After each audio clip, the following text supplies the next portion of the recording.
What's up, guys? Ooh, here we are on a nice afternoon walk. I must have scared the dogs in there when I started talking. They weren't barking until I started talking. It's a nice breezy kind of day. I like it. A little bit later in the afternoon, almost 4 o'clock or something like that. The sun should be out pretty soon.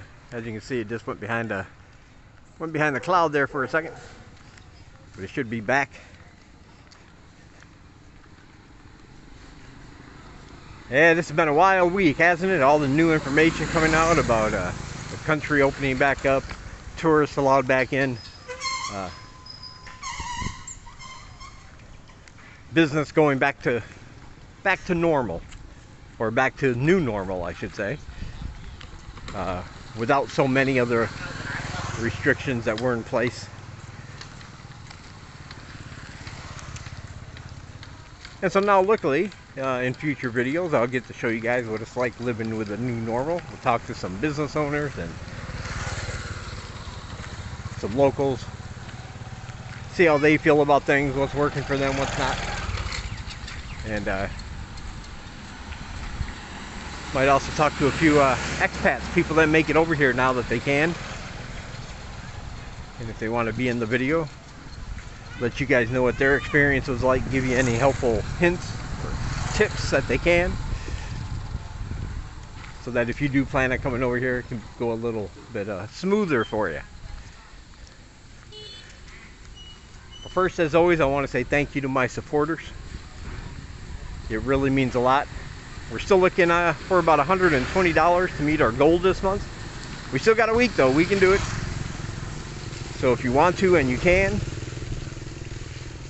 if both of those things apply, then there are links down below to my PayPal, buymeacoffee.com/DDC, or you can join my Patreon. Now, if you do any of those things, if it's your first time, send me your email address and you'll be put on my list to receive my weekly exclusive videos and other content, where I talk about things sometimes I don't talk about here on my public channel concerning Cambodia. I go into more detail on certain specifics. In the past, I've talked about relationships in Cambodia, how to deal with that, how to get a driver's license in Cambodia if you're interested in that, what the requirements are. And the stuff I'm going to give you today, I told all of my supporters about last Saturday when I sent out my exclusive video. So you could have been the first to know about that. Anyway, it's very much appreciated. Like I said, we got a week. We can get 120 bucks. Just 12 people sending 10 bucks. We'll be good to go. And as always, I really appreciate it. Plus, if it's your first time, I'll send you a copy of my book as a way of saying thank you.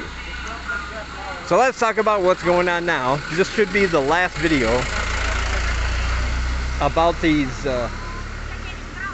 these changes happening in Cambodia now that it's becoming open again. Until, of course, they change things, and they will change some of these regulations. I'm fairly certain of that. When, I don't know. But Hun Sen has said, the Prime Minister, that they are no longer going to close businesses or establishments, even if there's an outbreak of COVID-19 there. That's part of the new normal. He said that if people become infected, like at a factory or at a school, if they have 2 or 3 people that test positive, they are going to send them home to recover. And if it's a very serious case, they will send them to the hospital to recover. But in either case, they will not close the business or the establishment or the school where those infections happen. Instead, what they'll do is disinfect the business or the establishment. They'll clean it up, they'll disinfect it, and it will be business as normal. So, in other words, you go to your favorite restaurant and wonder why everybody's standing outside while they wipe everything down.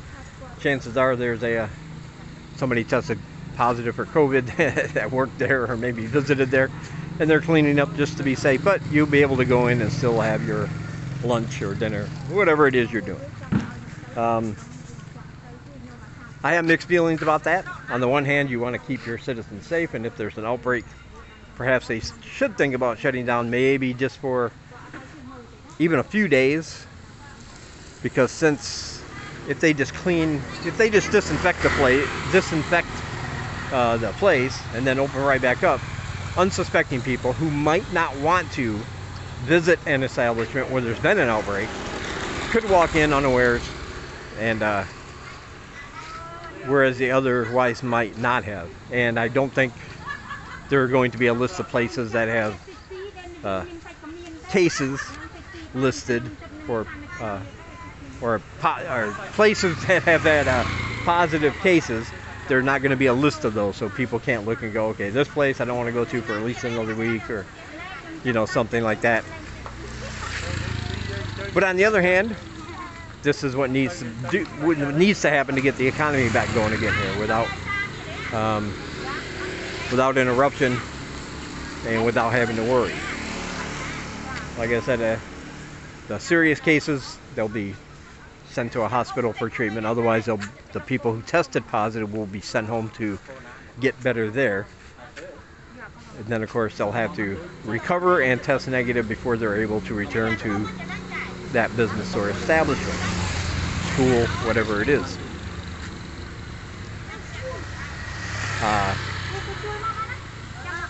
And visitors who fly in from Thailand or Vietnam, if they're Thai or Vietnamese citizens, do not have to spend any time in quarantine to Cambodia.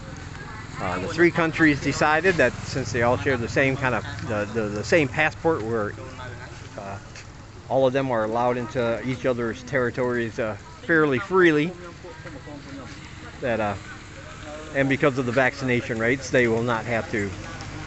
If you're a citizen of those countries, you will not have to go through a quarantine when you want to come in. And in return, Cambodia has said the same about people from Thailand or Vietnam, and Thailand has said the same about people from Cambodia, and so has Vietnam. So those countries can come in quarantine free. And I know what you're thinking, well, if you're from the West, that doesn't do you any good. But I think it could be a step in the right direction to getting rid of that requirement. If you're fully vaccinated, having to do a quarantine, I think that's a good sign, because if they can show that people who are fully vaccinated, even from close countries, if they can come in and show that it's safe for them to do so because they're fully vaccinated, then that of course will spread, and eventually, I'm guessing very strongly, even though I don't know for sure, but I'm guessing that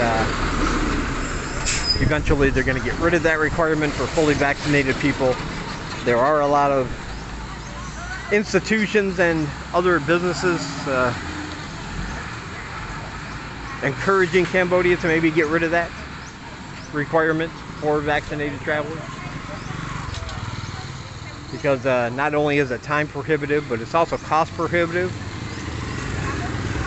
Having to carry an extra $1,000 in cash, just to show at the border. Even if you already got an ASQ hotel lined up, you should still carry about $1,000 in cash to show to certain airlines, because they will require it. But and that's what else I want to talk about, is that ASQ hotels. A lot of people have been asking where you can find a list of ASQ hotels in Siem Reap and Phnom Penh. And the thing is, okay, hang on guys, I'll be right back with you about that. Alright, so people were asking about the ASQ hotels and if there's a list you can get. And the thing is, there isn't a list that I could find. Not a list like, you can go to and just say, okay, this is 1, this is 2, this is 3. There was an article a couple days ago that did have the names of all the ASQ hotels in Phnom Penh. There's only 7 of them. But my understanding is this: there are no direct flights currently into Siem Reap. So for those of you who want to come to Siem Reap, you'll have to do your quarantine. If you're fully vaccinated, 7 days. If you're not, 14 days in Phnom Penh. And if you want to not have to pay $1,000 deposit, you will have to pre-book one of these ASQ hotels yourself. The problem with that is that these are all very, very nice 5-star resort style hotels, and the prices are going to range on average about $1,300 a week. That does include all your COVID-19 tests, and that does include all your meals and drinks. So I know that's still a lot of money. I'm not saying otherwise. But if you decide to just put down $1,000 deposit, they'll put you in a place. It won't be 5-star resort style. It won't be that nice. It won't include your food and drinks, and it will not include your COVID-19 tests, depending on how many you need, depending on your length of quarantine. But all in all, even with all that considered, it would probably be the cheapest option. Because looking at some of the prices for these ASQ hotels in Phnom Penh, ooh, that's a little bit pricey for anybody, I think. Not just poor people like me. I mean, like, anybody. $1,300 a week is not quite the bargain. But it will be luxurious and comfortable, so I'll leave that up to everybody to decide for themselves. And then after you're done, so you go there, you do your quarantine. So a week later, you're all cleared, ready to go. How do you get to Siem Reap? A couple options there too. You can go down a minivan or a bus. That would be your cheapest option, although the most uncomfortable option. That'll only cost you about 10 bucks, maybe even less. It will be, well, generally, I don't know about now, how many people are traveling right now, but those things are generally packed with people. You'll be sitting elbow by elbow, elbow to elbow with people you don't know that well or at all. And you might be a little cramped and uncomfortable for a very long ride. If you want to rent a private vehicle, those will start out at about $60 for a one-way trip from Phnom Penh to Siem Reap. And you'll get your own private car or SUV. It'll be very comfortable. You'll get here a lot quicker because there won't be any stops, and of course it can go faster than a big bus can, safely. So but it will be, it comes at a price, of course. What a lot of people do is a few days before they leave, they put a post in one of the Facebook groups asking people if they want to share a ride, tell them what day and time they're going to Siem Reap. If you can get 4 people in a big SUV, you'll still be comfortable, and that will set you back only about $15 per person. So that's also another option. But you have to find some way to get to Siem Reap from Phnom Penh if this is where your final destination is. Because the last I heard, there are no direct flights coming into Siem Reap. So that is the last I have heard. And that should cover about all the regulations. Everything new that's happened in the past 7-8 days. And if you want to know more about the reopening and the rules and conditions and everything, check out my last 3 videos. Those are, I try to cover those as in-depth as I could with the information I had available at the time. And as always, if anything changes, I will let you guys know. And if you're a supporter of mine, you'll know first. All right. That'll do it for this one. Check out all my links down below. Like I said, if you want to donate through PayPal, buymeacoffee.com/DDC or join my Patreon. The links for those are down below. And if you use PayPal, I have an email address down below that you can send me your email address so I can put you on my list, so you can get all your goodies, your weekly exclusive videos and my book and everything else if it's your first time. Also down below are links to other channels vlogging in Cambodia. Very good channels.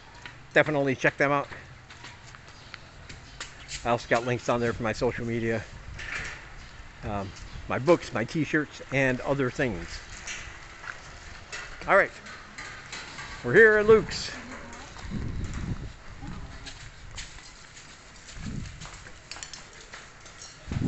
Yeah. play some video games, get some movies and TV shows for the old USB drive.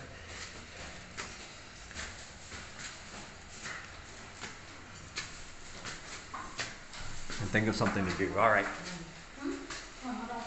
Thank you guys for watching. Like if you want, subscribe if you haven't, and share if you want on all your social medias. I'll talk to you guys in the next one.